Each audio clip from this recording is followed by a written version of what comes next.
Hello and welcome back to my YouTube channel. I'm Miss Lo, and today, before we continue reading Charlie and the Chocolate Factory, we're going to talk about compound words.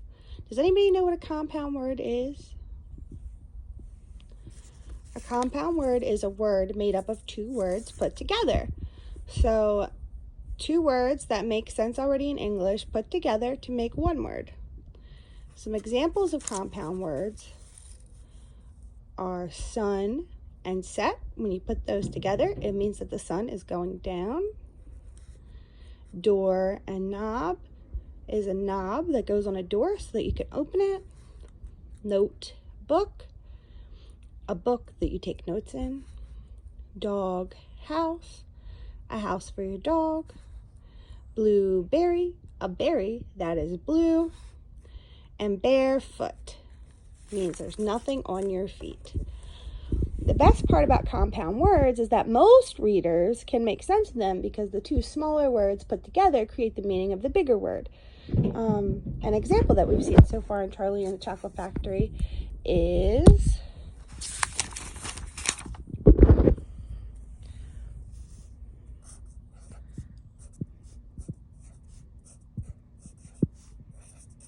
birthday. What is a birthday? I'm sure you all know what a birthday is by now. It's the day that we celebrate your birth, right? So as we're reading today, we're going to go over some of the compound words that are found in chapters 3 and 4 that I've highlighted.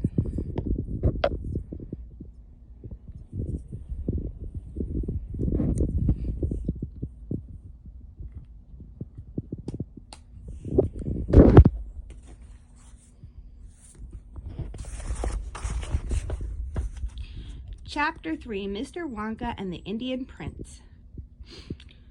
Prince Pondicherry wrote a letter to Mr. Willy Wonka, said Grandpa Joe, and asked him to come all the way out to India and build him a colossal palace entirely out of chocolate. Did Mr. Wonka do it, Grandpa? He did indeed, and what a palace it was. It had 100 rooms, and everything was made out of either dark or light chocolate. The bricks were chocolate, and the cement holding them together was chocolate, and the windows were chocolate, and all the walls and ceilings were made of chocolate. So were the carpets, and the pictures, and the furniture, and the beds, and when you turned on the taps in the bathroom, hot chocolate came pouring out. So we just ran across one of our first compound words, bathroom. If you take the word apart, the two smaller words that make up this compound word are bath and room. So you can assume that a bathroom is a room in a house where you would find a bath.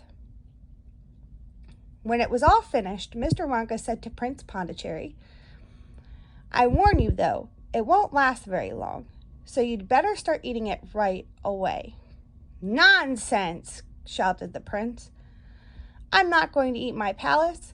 I'm not even going to nibble the staircase or lick the walls. I'm going to live in it." But Mr. Wonka was right, of course, because soon after this, there came a very hot day with a boiling sun, and the whole palace began to melt. And then it sank slowly to the ground, and the crazy prince, who was dozing in the living room at the time, woke up to find himself swimming around in a huge brown sticky lake of chocolate. Little Charlie sat very still on the edge of the bed, staring at his grandfather.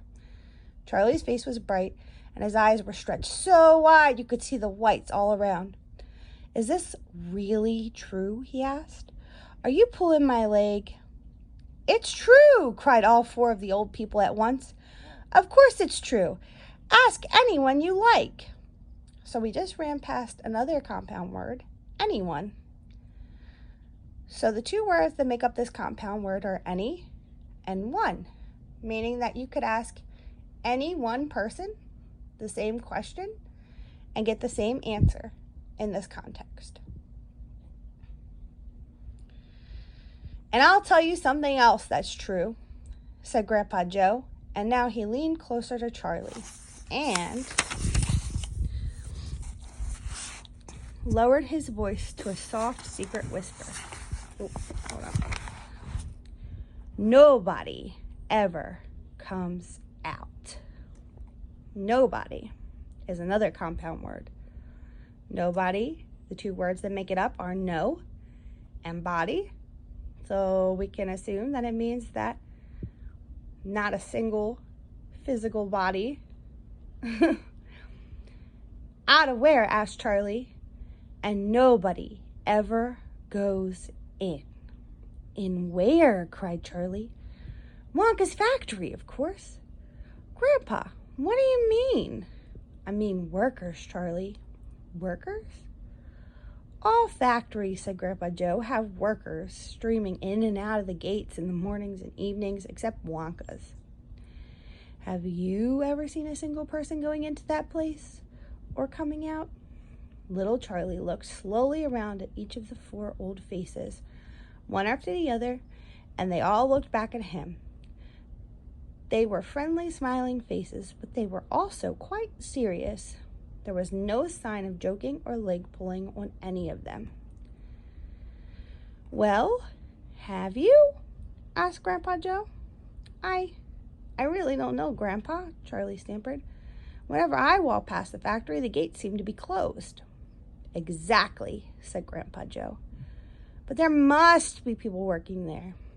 Not people, Charlie. Not ordinary people, anyway. Then who? Cried Charlie. Aha, that's it, you see? That's another of Mr. Wonka's clevernesses. Is cleverness really a word?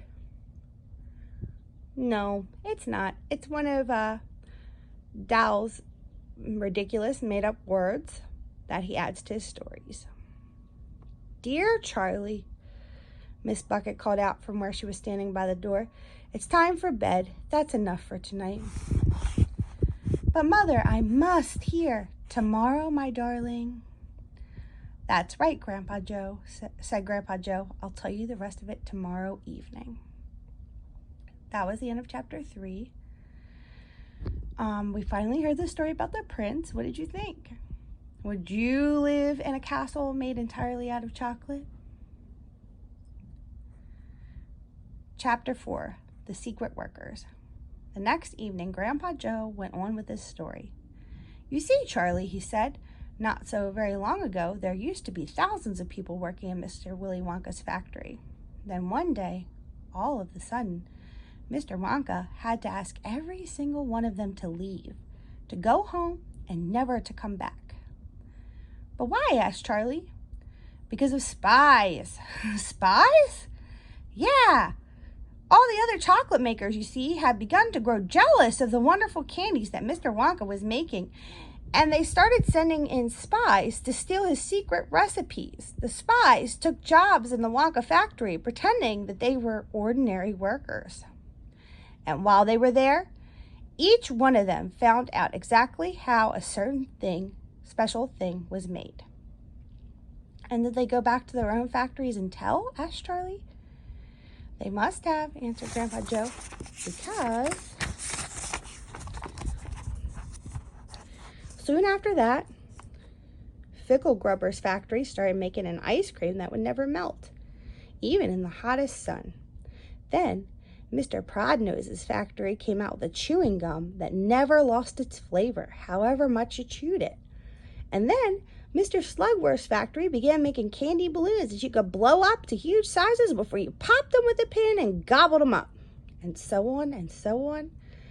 And Mr. Willy Wonka tore his beard and shouted, "This is terrible! I shall be ruined! There are spies everywhere! I shall have to close the factory!" But he didn't do that, Charlie said. Oh, yes, he did. He told all the workers that he was sorry, but they would have to go home. Then he shut the main gates and fastened them with a chain, and suddenly Wonka's giant chocolate factory became silent and deserted. The chimneys stopped smoking, and the machines stopped whirring, and from then on, not a single chocolate or candy was made. Not a soul went in or out, and even Mr. Willy Wonka himself disappeared completely. Wow. That sounds serious, huh? Can you imagine a big place that we've heard described as like constantly spitting, belching smoke from its chimneys and constantly making noise? Can you imagine a place like that just suddenly going dark? Months and months went by, Grandpa Joe went on, but still, the factory remained closed, and everybody said, poor Mr. Wonka, he was so nice and he made such marvelous things. But he's finished now. It's all over. Then, something astonishing happened. One day, early in the morning, thin columns of white smoke were seen to be coming out of the tops of the tall chimneys of the factory. People in town stopped and stared. "What's going on?" they cried. "Someone's lit the furnaces. Mr. Wonka must be opening up again." They ran to the gates, expecting to see them wide open, and Mr. Wonka standing there to welcome his workers back.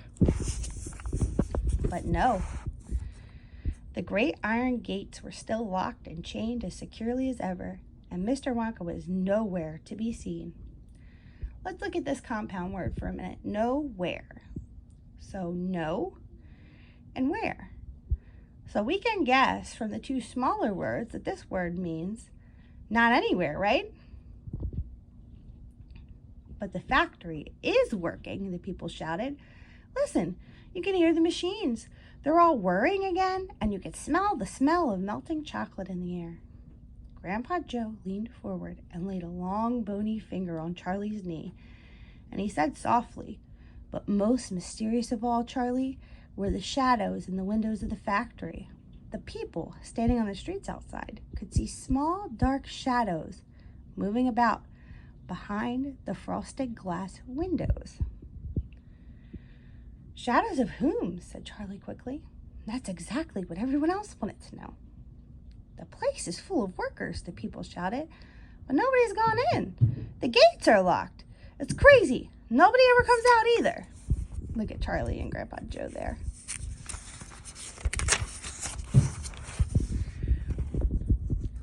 "But there was no question at all," said Grandpa Joe, "that the factory was running. And it's gone on running ever since then, for these last 10 years. What's more, the chocolates and candies it's been turning out have become more fantastic and delicious all the time. And of course now, when Mr. Wonka invents some new and wonderful candy, neither Mr. Ficklegrubber, nor Mr. Prodnose, nor Mr. Slugworth, nor anybody else is able to copy it.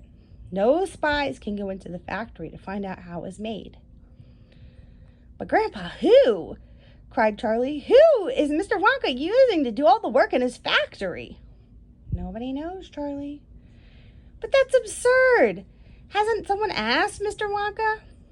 "Nobody sees him anymore. He never comes out. The only things that come in and out of that place are chocolates and candies.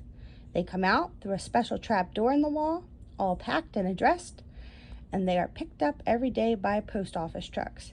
"But Grandpa, what sort of people are they that work in there?" "My dear boy," said Grandpa Joe, "that is one of the great mysteries of the chocolate-making world. We know only one thing about them. They are very small.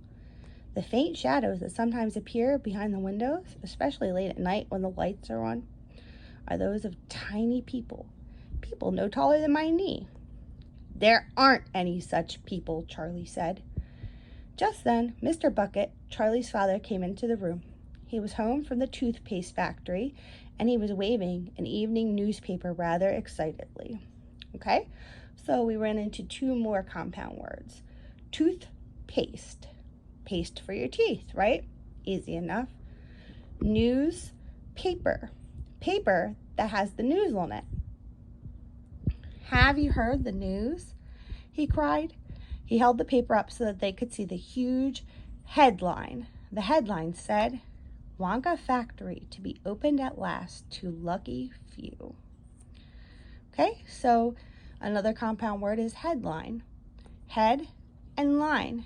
So if you think about head or heading, when you do a heading to a paper, it's the title of the paper, right?